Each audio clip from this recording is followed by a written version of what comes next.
Thanks for joining us today to talk about the feasibility study that the county has convened around municipal broadband, which is the high-speed internet.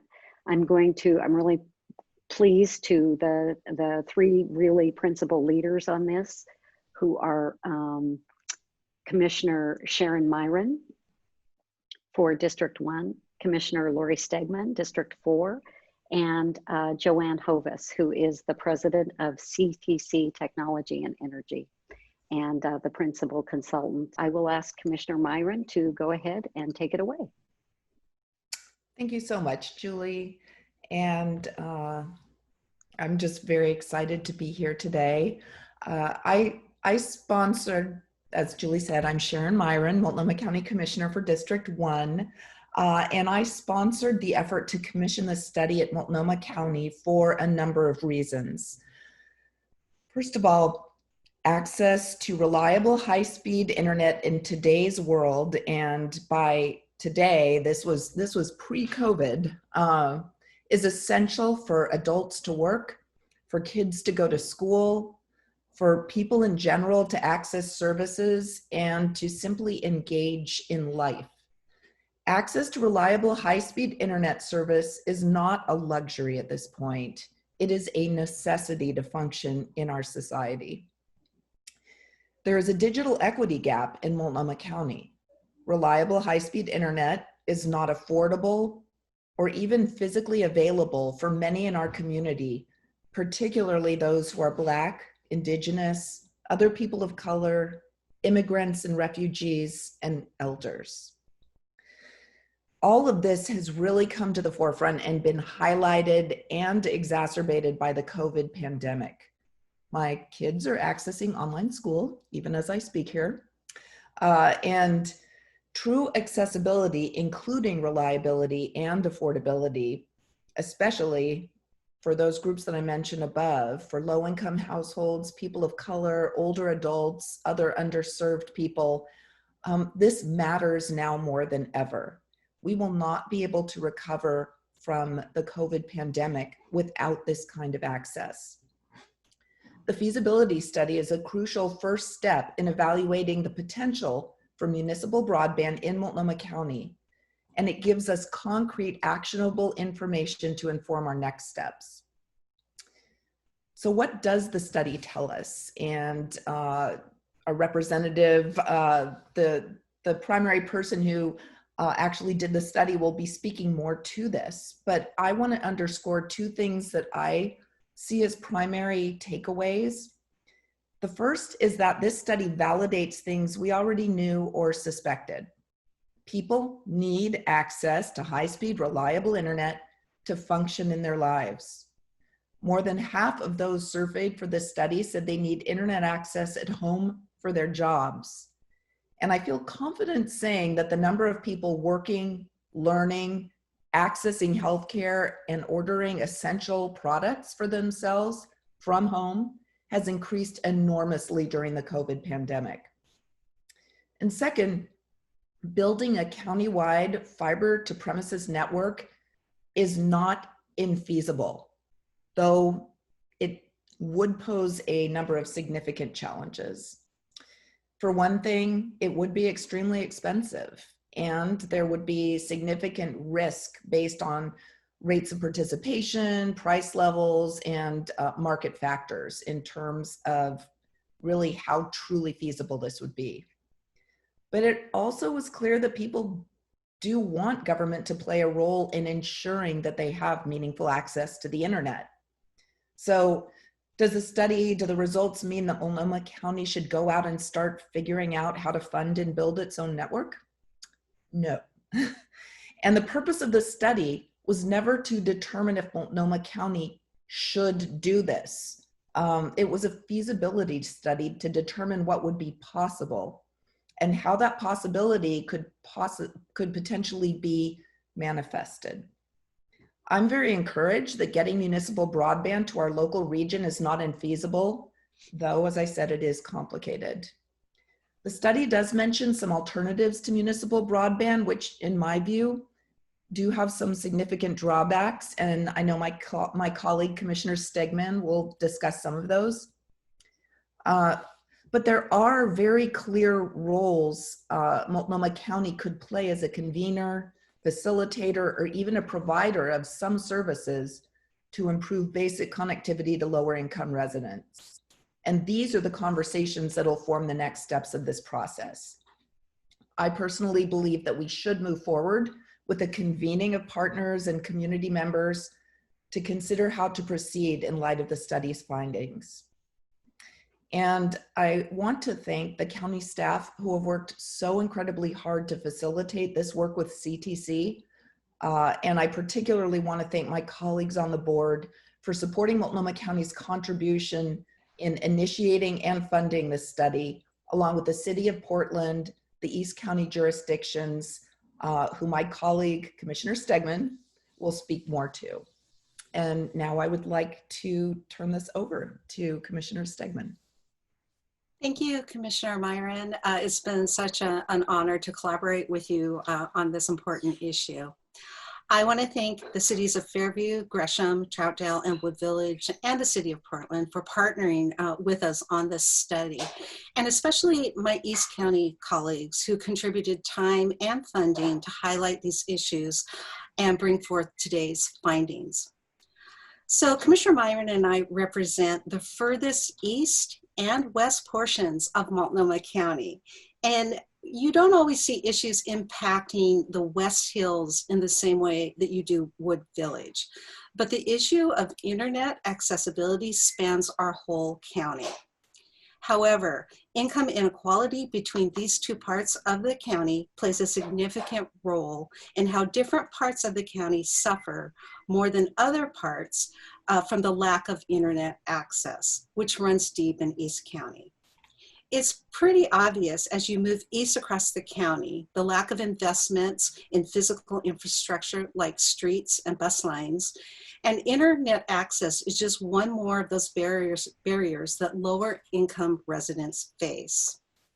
As we address this issue across the county, it's important to recognize that our communities have different levels of relationships with systems of government.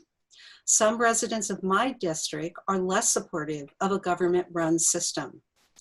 But whatever the solution, it is more critical than ever for us to implement strategies that address the immediate needs of job seekers, children attending online school, and for those dependent on telemedicine, especially during a pandemic. There are so many things outside of our control right now, but the one thing that we can address is how we are going to bridge the digital divide for our most vulnerable residents. Like so many other inequities, COVID-19 has laid bare the inadequacy of our patchwork system of internet connectivity. I fear that kids are falling farther behind in school and people are lacking the basic necessities to function during this unprecedented time. We need to plan for the future and we need to plan for this moment in time. That means we must develop specific strategies to ensure the resilience of our communities with reliable and affordable internet, which most likely means smaller, more specific strategies for communities across our county, making it all the more important to have our East County cities at the table to determine what that looks like. And now I'll turn it over to Joanne Hovick with CTC Technology and Energy. Thank you, Commissioners. Pleasure to be here with you today. And it's been a real pleasure working with the team at the county and among the cities on this effort over the past year or so. I'm just going to highlight a few elements that I think are worth mentioning. There's lots more information there in the report itself. But let me start with a few things that really struck me and my colleagues about this effort in Multnomah County and that stood out relative to work that we do on similar initiatives around the country and internationally. First, I will say that it's quite remarkable the levels of interest and engagement in the community and the alignment between the county and the cities and the sort of collaborative effort to try to solve this problem rather than a siloed effort. And for what that's worth, I will just say it was really impressive to watch and made the work particularly interesting and made feasibility feel considerably more viable. A couple of other things that struck us as well in the survey data, and I think this perhaps relates to what I just said, members of the community, both in the residential and the business communities, have a remarkably high degree of trust in their local government to act in this space. We always ask questions about, do you feel this is the appropriate role of the county and city governments? And the numbers, the data came back with a much stronger sense of trust in the role of the government in the county and in the cities to act in this space than we see in many other markets, just very high across the board. And one last thing that really struck us as well is that the clarity of the goal and the alignment around equity and access across the entire county, that as the core effort here, just a parity among various members of the community, regardless of where they live, regardless of what their income level was, that was consistently communicated to us by all stakeholders and very clear in the survey data as well.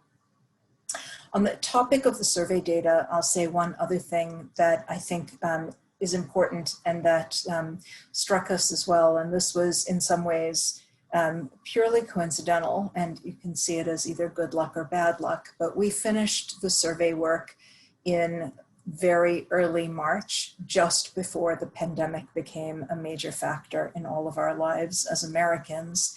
And that's the bad luck part, is the fact that the pandemic has happened to us. The good luck is that I think what you have now as a county and a broader community of county and cities is a baseline of incredibly extensive and important data that will be a metric against which you will be able to measure progress over time. And whatever else comes of this effort, you've got a very substantial data set developed using a scientific methodology such that you can draw statistically significant conclusions. And that will be a powerful set of tools for measuring the use of the internet, the need for the internet, how broadband is engaged by the community across the entirety of the county, in the east side cities, in Portland, in the unincorporated parts and other parts of the county over time. That baseline data set is critically useful.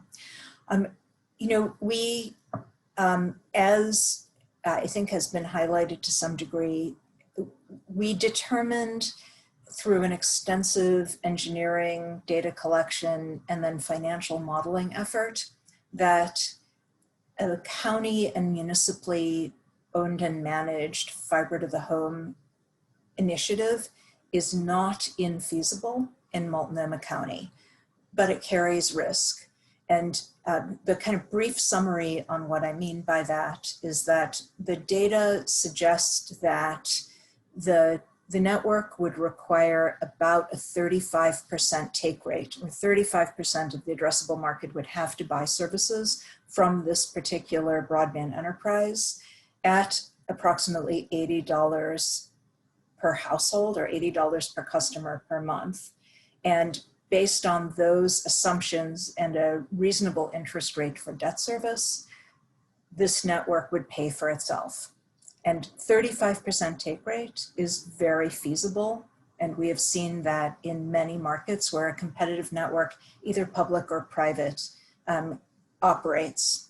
The challenge is that if $80 is not feasible for many consumers, if the average price has to go down to $50, what it then requires is something closer to a 65 to 70% take rate. And that is not something that is easily achieved or even frankly feasible at all in our opinion, given the current state of the market in much of Multnomah County. And so I hope that highlighting those data points gives you a sense of the fact that we think that there's considerable opportunity in Multnomah County. There is need, there is market, there's a lot of interest on the part of the community, but there's also some considerable sensitivity around pricing such that what looks like it could be very feasible based on certain pricing and assumptions becomes much more challenging if those circumstances change. And that is just hopefully an important set of data against which you will also be able to measure developments in the future. We think that there are considerable opportunities, though, for efforts by the county and the cities to improve the equities around broadband in Multnomah County. We've talked a little bit about fiber to the premises already. One thing we have recommended the county keep an eye on is the fact that there are unserved areas of the county in the Far East and in the Far West where population density is extremely low.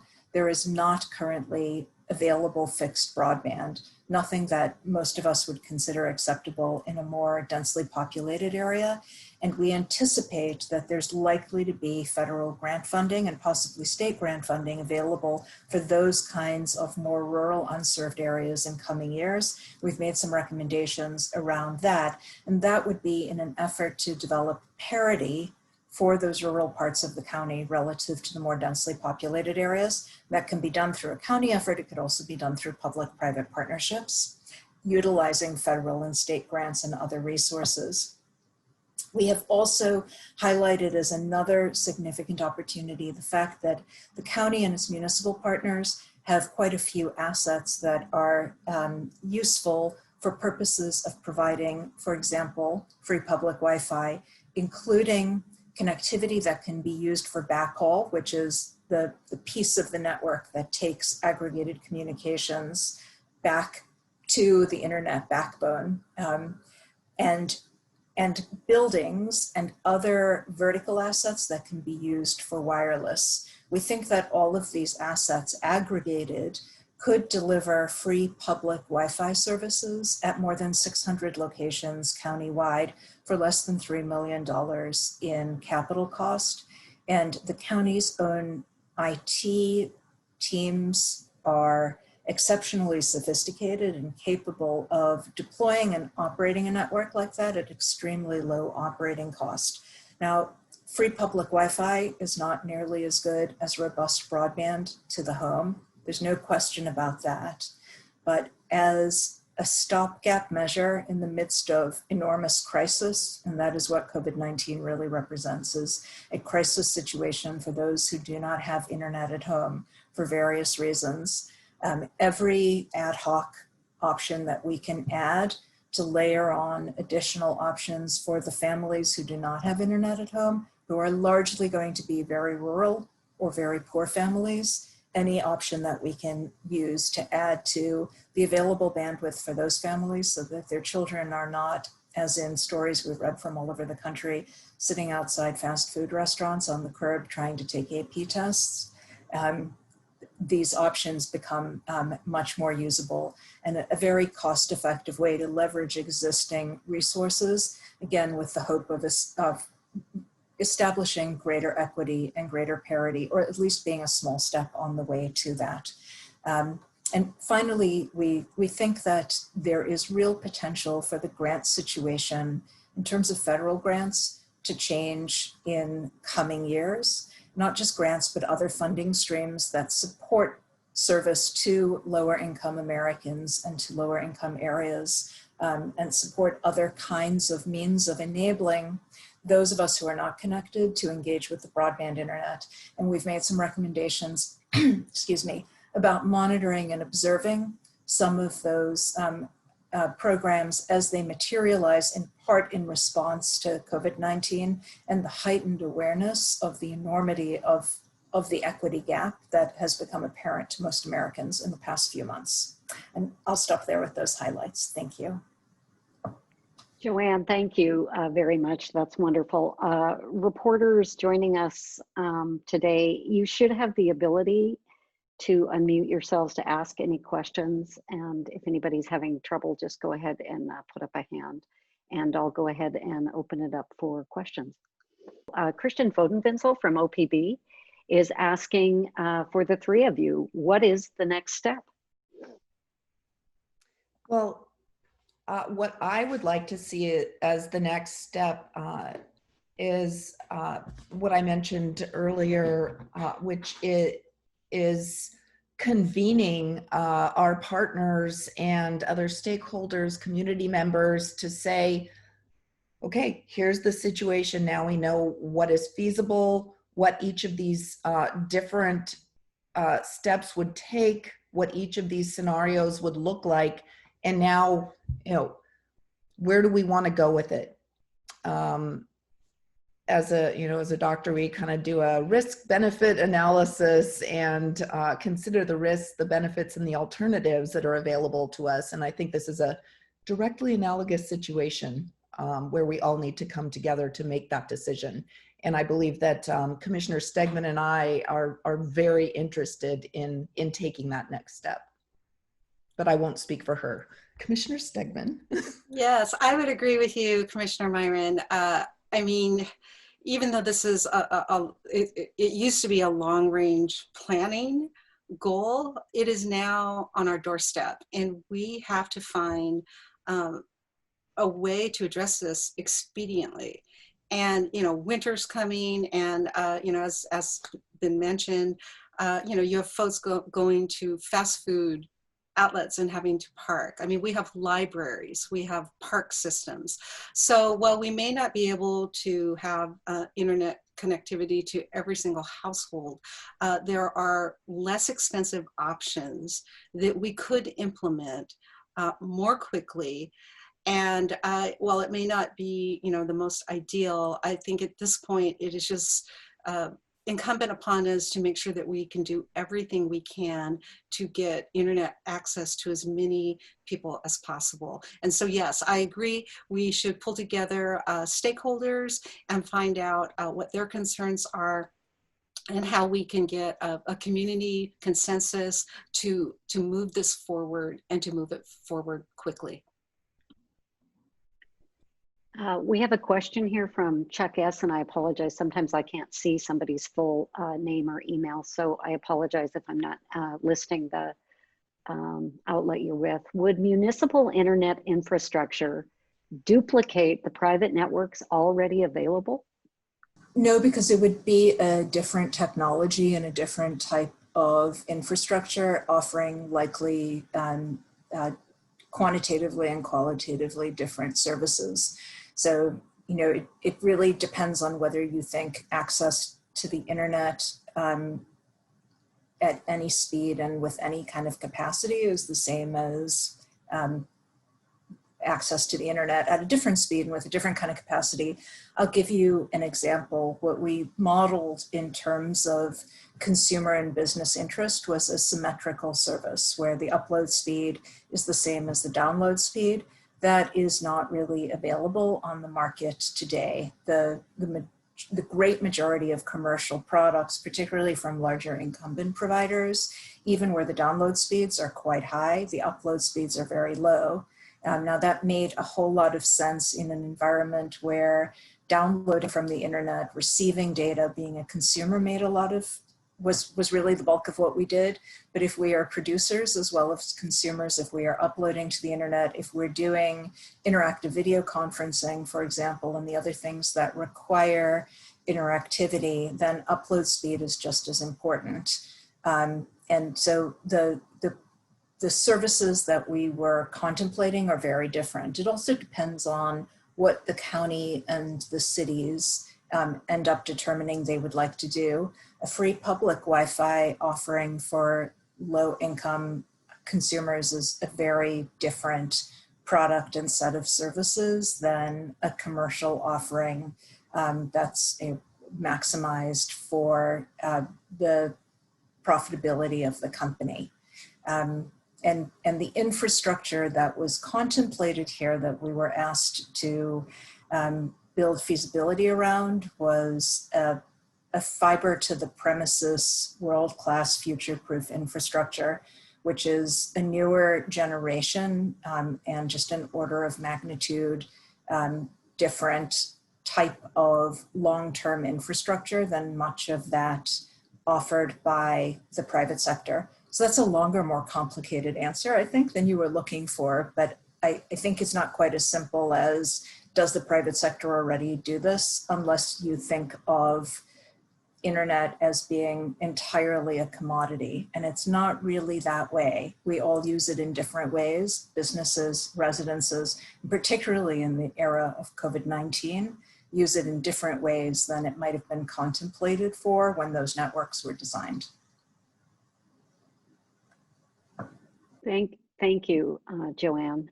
Nick Budnick of the Portland Tribune asks, are there other counties out there that serve as models or provide lessons relevant to what is being considered here?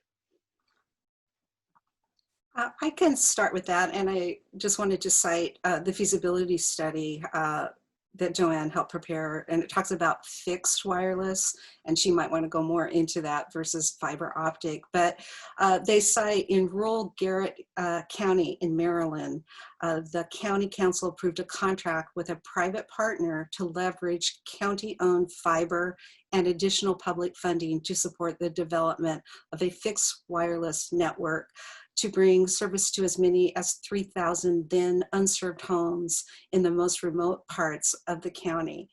And then I'll skip down, it says in total, we estimate this could encompass approximately 13,000 of the households in census block groups that have the lowest average median income level.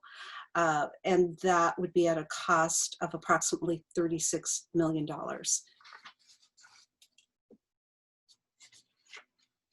And Joanne, I don't know if you have anything else to add there.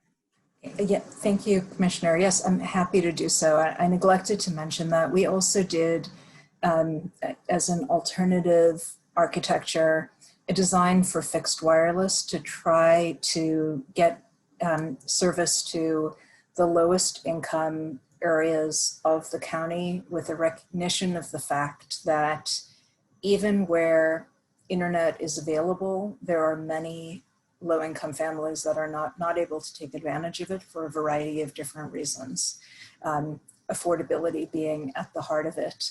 So that fixed wireless design and plan was an effort to see, given the county and city's existing assets, such as vertical mounting assets on which wireless equipment can be placed, fiber for backhaul, and so on, was there a way to try to deliver a service to the homes of low-income families? This is something that is being undertaken in cities like McAllen and San Antonio, Texas, with a focus on low-income students in particular, given the crisis of internet access for students who are distance learning during the pandemic. And that is the alternative that the commissioner referred to, and it is another option and strategy for targeting particularly the low-income community. Thanks. I have a feeling this next question might be something that policymakers and on the commission might have to answer. Christian Fodenwitzel from OPB is asking, is it an overstatement to say this study has killed the idea of a full fiber to doorstep publicly owned internet because it would be too expensive? I can speak to that.